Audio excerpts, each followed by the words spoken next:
Are there any times when your voice just quits on you while recording voiceover? I cannot. I mean, no, not really.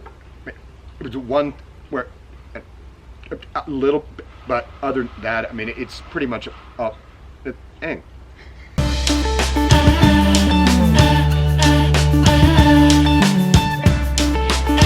Any exceptional stories during a recording session that you can share? Other than passing out and farting? Farted too? Everybody that's ever seen me knows the fart story. I don't know the fart I'll tell you story. the fart story. Please. So, X-Men Evolution. I am playing Wolverine. So Wolverine is about as far on the spectrum of male, hairy, and hetero, and just, you know, beast as you can get for a superhero. He's like the opposite of Aquaman. So, Mr. Michael Donovan and I, Donovan playing Sabretooth, and I are having some sort of epic battle where we're picking up planets and hitting each over the head with them. Of course. And trucks and mountains and stuff. So this fight is all just like... I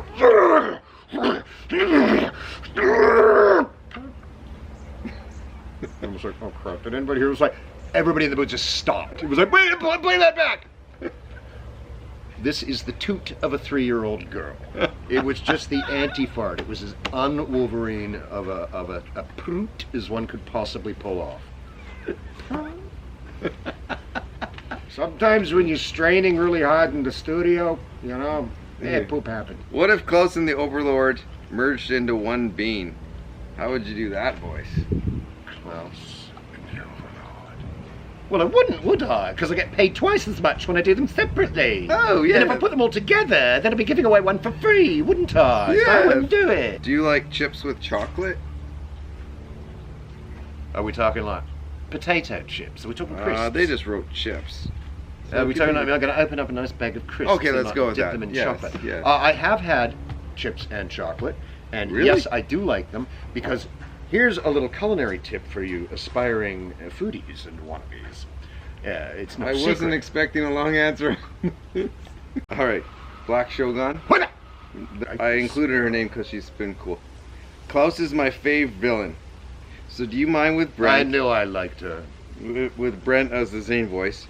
I want you to give me some advice about life or anything. It's just a favor. Because she says it's the favor, I thought. Just life or anything.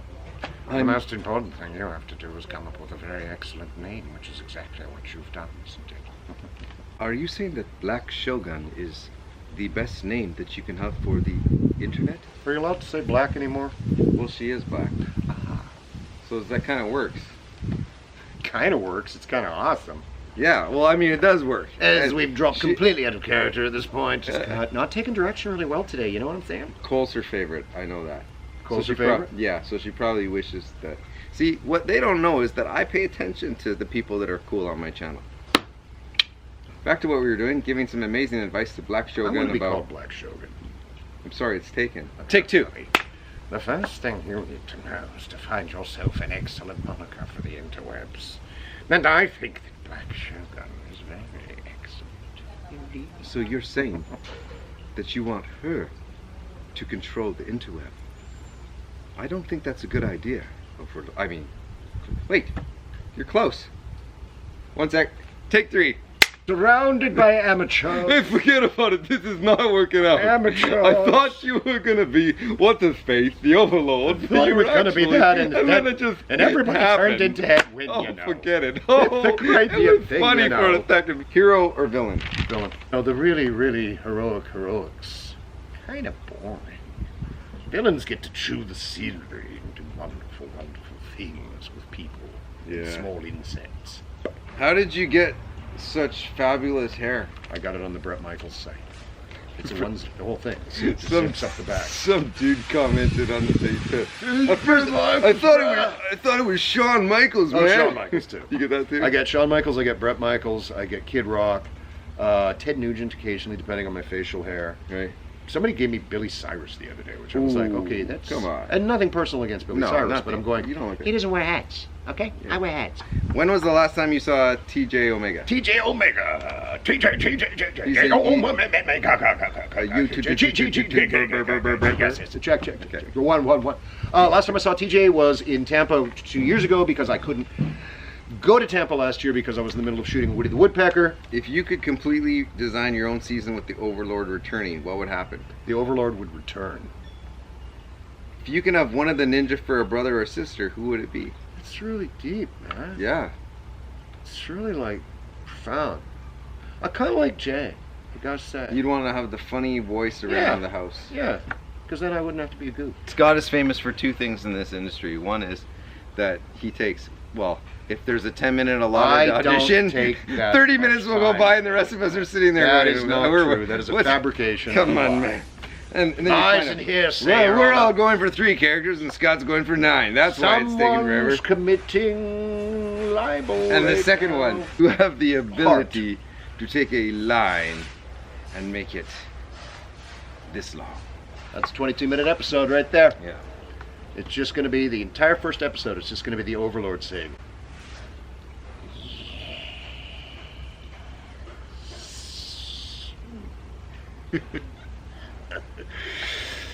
Yes. Am I right? Or I am known to chew the scenery somewhat.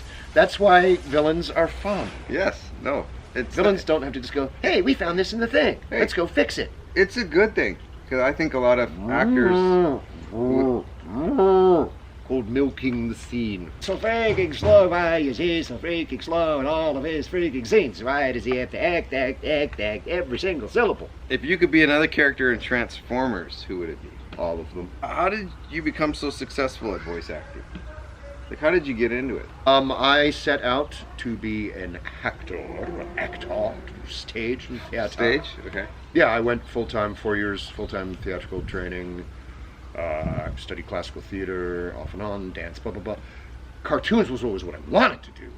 It just wasn't something you could do up here. Yeah, in Vancouver. And then I got frickin' lucky. Right in the late 80s, when all of a sudden it was like I met Doug Parker and doing a thing, and I'm doing all my voices, and then he's like, geez, I wish I'd met you like a week ago. And I'm like, yeah, cool, why? It's like, well, we just finished doing some casting on G.I. Joe. And I'm like, yeah, right, what, like a cartoon? Ah, really? And so went in for an audition with an unnamed director from Los Angeles who was a certified psychopath. I went, well, that was painful. I'll never do that again. And then went in for the New Adventures of He-Man and got it. And that was like 65 episodes of prelay. And it was like, cha-ching, hello, I love this job. Wow. And now I'm said probably 14,000, 15,000 episodes of cartoons over the years. What's your biggest pet peeve when working in a voiceover studio? Having to wear pants. Horrible people that you have to work with. Like Kirby with that weird vestigial third arm that grows out of his chest. Ugh. Stinky people. It's not fun. We slave away in front of a hot microphone, sometimes for 2-3 hours at a time. It's the worst job in the world. What will Klaus do now that he's in the underworld? Yeah. He'll finally fulfill his dream of opening up a small florist shop. Perennials, annuals, mostly cut flowers.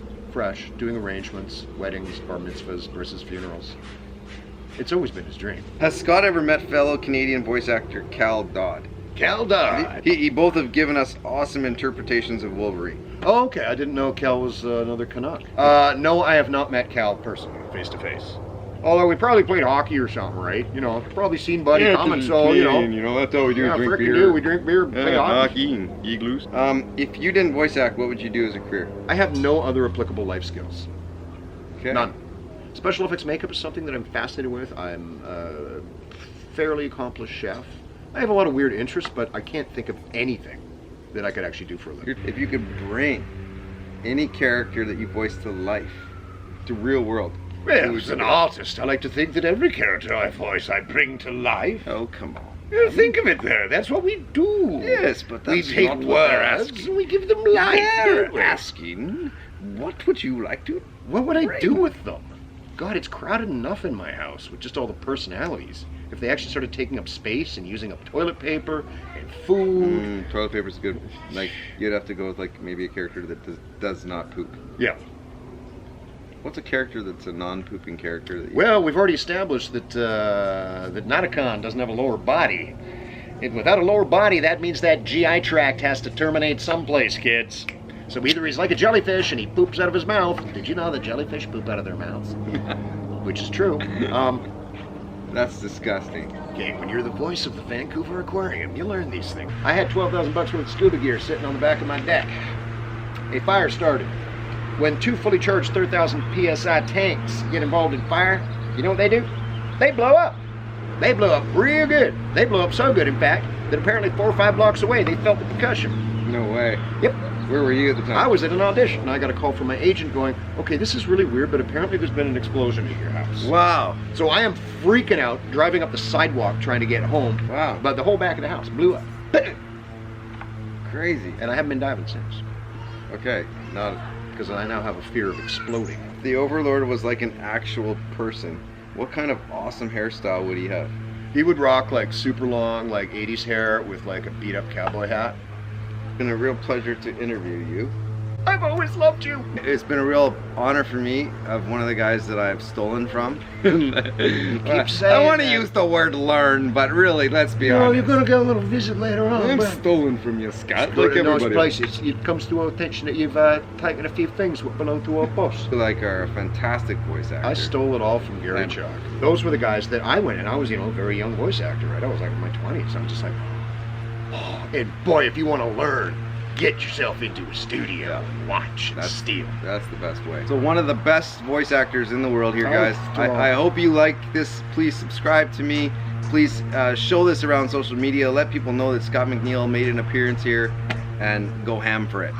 Go ham! Squirrel! Squirrel! There was a squirrel? Because there probably is. It was fun hanging out with you. Dude, it was totally Thanks for fun hanging out with answering you. All those questions. that Hanging out in people my asked and garden, stuff. man. It's pretty Okay. dumb, like. Oh, you want to show the palm tree? This is my garden. This is the garden that I built.